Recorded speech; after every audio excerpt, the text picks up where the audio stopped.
Oh, shit. Akashi lost his damn Phantom, so he made himself another one. That shit was crazy. He said, I got a new model. He's talking about them as if they're like a car or something like that. Anyway, Kagami's going all out. And he's crushing them for a minute. But that Emperor Eye was a goddamn problem. Now, with the Emperor Eye, he was able to at least somewhat keep up with Kagami. But with, I can't remember who said it. But what they were saying was, they said Akashi's not unbeatable because he has Emperor Eye. They said he's unbeatable because somebody like him has Emperor Eye. Meaning, like I said before, the way this guy can strategize and use all his players. Basically, he's like a grandmaster in chess. He uses all his players to his best advantage. All he's worried about is winning. He doesn't care if he wins by 1 point. He lets people score. Like some people, like some teams, they're just like, we can't let anybody score. He don't care if they score. He's worried about whether they win the game. What's the best way to win the game? In this game, the best way to win was to hold out. You know, let Kagami, you know, use up whatever zone he got or whatever, and just stay in the game. They were behind, and they came back, and then they said, okay, now it's time to start crushing them. That type of thing. Whatever is the best way of beating them, that's what he does. He has somebody on the team that he trained like Kuroko. Now, as far as we know, when he first seen Kuroko, he didn't know anything about it. But once he found out about Kuroko and he lost him, he says, well, I can get somebody else and train them the same way. But he really trained this dude specifically to be that Phantom player. So the dude's a little bit better. The dude seems to be a little bit more athletic than Kuroko, but he's a little bit bigger, so he should be a little bit more noticeable, I think. Anyway, he doesn't play that many games, which is this is how Akashi plays. He plays like a chess player. He said, I can't overuse Kuroko. I'm not going to use him in that many games. He's only going to pass. When he's passing, our team is winning. But if I overuse him, then team's going to start catching on, and eventually I won't be able to use him. So that's how he looked at the situation. Anyway, Kuroko lost his powers. This part gave me goosebumps. And I kind of seen it when the dude said, oops, sorry about that. He almost bumped into, what's that dude, Yotobi, whatever his name is. When he almost bumped into Kuroko, right? Akashi, I mean, everybody looked and said, oh shit, what the fuck going on? And then somebody from the audience, they said, oh, that's homeboy number 11. I can't remember if he was 11. But yeah, 11. Oh man, watch out for him. That's my boy. That when I seen that, I was like, oh shit, what the fuck is going on? I said, this shouldn't be happening. Anyway, Akashi revealed exactly what was going on. I said, damn, something ain't right. Anyway, he says, you're losing your magic touch. He said, your main weapon was that people couldn't see you. So you can zip in out between the offense and defense making plays. He said, but when you start doing too much, people start to take note of that. Subconsciously, they see some of his feats and they keep their eye on him. So people seeing, like he said, the vanishing drive, when people start seeing him shake people's drawers off, Kuroko was putting people in the hospital, like breaking their ankles. He had people in the hospital. You know, then the Phantom shot. He's shooting weird. He shoots like this. So everybody looked and said, damn, who's shooting from the side like that? And nobody could stop his shots. So obviously people start taking note. Oh, damn, who's this cat? Who's this cat?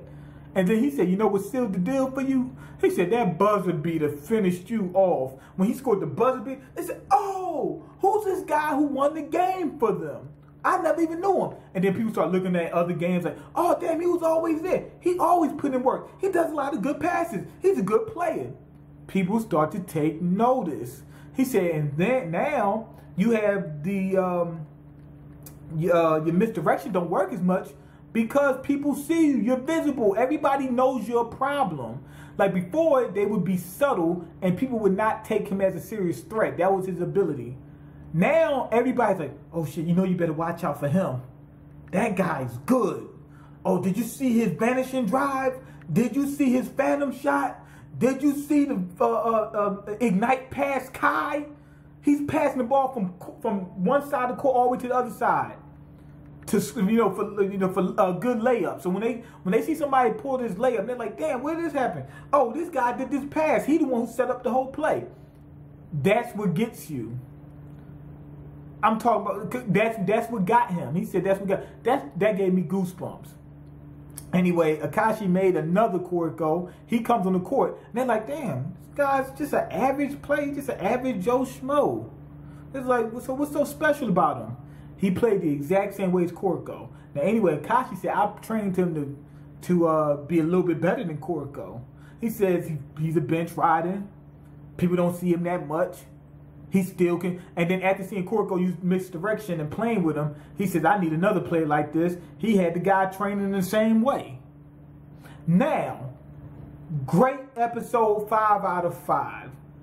If for some reason it seemed like it was moving too fast at first, because wasn't a lot of stuff going on. It was just going back and forth, and it was moving real fast. So by the time you get to the middle of the episode, it's like, damn, that much time passed, and really, all we seen was just back and forth. But then what happened is, in the last part, it was moving fast, but a lot of stuff was happening, so it kind of equal out, that type of deal. It didn't seem like, oh, what the fuck, I ain't getting nothing out of this. It seemed like, oh, damn, I got a lot in this short amount of time. So it kind of evened up. Anyway, where I'm at is this. What can Kuroko do? That's where we're at. The first thing that came to my mind is, being that he's so visible now, he's got to switch his whole game plan. If he can't use misdirection anymore, he got to switch it up. Well, he could. I think he still could use it. My thing is, remember they said that his misdirection won't work on, Shootaku or whatever? Shootaku or whatever, that team. It won't work on them anymore. He was using misdirection overflow. I'm thinking that maybe he could permanently do that from now on. Still do the passes, still do all that kind of stuff, if he can, but use it permanently. Why? Because if he's doing so great, people are going to keep their eye on him and not on the other teammates, and then he could infinitely do misdirection overflow. That's what I'm thinking. That's where I think it's going. He's got to do something. Now, they said that they took his weapon away from him. So either he's going to stop playing in games and get his weapon back, or he's going to come up with something where he can stay on that court. I'm thinking he's going to stay on that court. Now, anyway, Kuroko should be able to deal with this new guy because he already knows all the tricks. So they could have Kuroko deal with him, and the guy's not going to shoot. Everybody knows Kuroko's disadvantages. Take advantage of that guy. You know how he plays. Take full advantage of him. He's not going to shoot. Hold that dude down. But figure out a way where, at this point, you can still use. He wasn't able to pull off phantom shot and shit like that. But he got to figure out a way to do that again. Basically, he's going to have to figure out do the inverse of his previous powers. But anyway, go ahead and leave your comments, like the video, and subscribe, because I can't eat. I'm broke, nigga. I'm broke, and you got the power to change that. Peace.